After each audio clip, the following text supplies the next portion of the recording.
చంద్రశేఖరరావు అన్నాడు రేవంత్ రెడ్డి వచ్చినాక రైతు బంధు పథకం బంద్ అయిపోయిందని. నేనన్నా అయ్యా ఇది ఫుల్లు కాదు, బంధు గానికే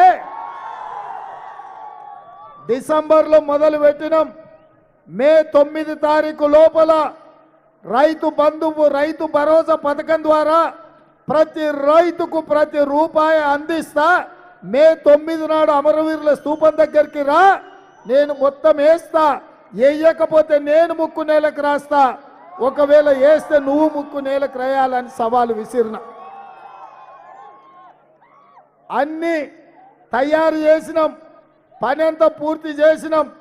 ఇవాళ దొంగ దెబ్బలు ఇవ్వడానికి బీఆర్ఎస్ వాళ్ళు బీజేపీ కలిసి కుట్ర చేసి కేంద్ర ఎన్నికల సంఘానికి ఫిర్యాదు చేసి రేవంత్ రెడ్డి రైతు భరోసా నిధులు రైతుల ఖాతాలు వేస్తున్నాడు, ఎట్లయినా అడ్డుకోమని ఫిర్యాదు చేస్తే ఇవాళ సాయంత్రం 4 గంటలకు కేంద్ర ఎన్నికల సంఘం రేవంత్ రెడ్డి ఖబర్దార్, నువ్వు రైతు భరోసా నిధులు రైతులకు వేయొద్దు, నువ్వు 13 తారీఖు ఎన్నికలు అయినాకనే వేయాలి, ఈ పట్ల వేయొద్దని నాకు నోటీస్ ఇచ్చిండ్రు.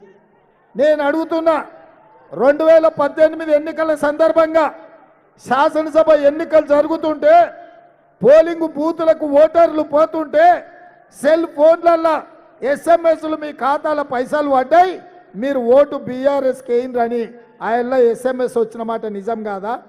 2018 నాడు బీఆర్ఎస్ రైతుల ఖాతాల నగదేస్తేనేమో బీజేపీలకు సంతోషమైంది, వాళ్ళ ఫోన్లలో మెసేజ్లు పంపించారు, ఆయనలో అడ్డుకోలే.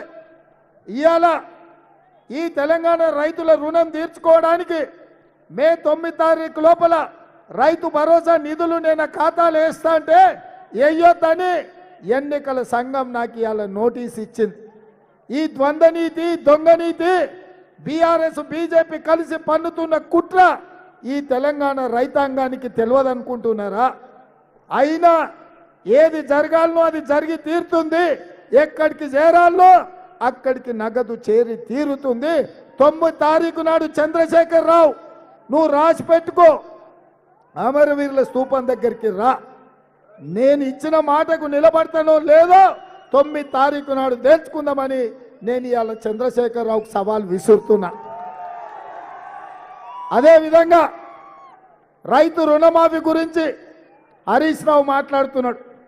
మామ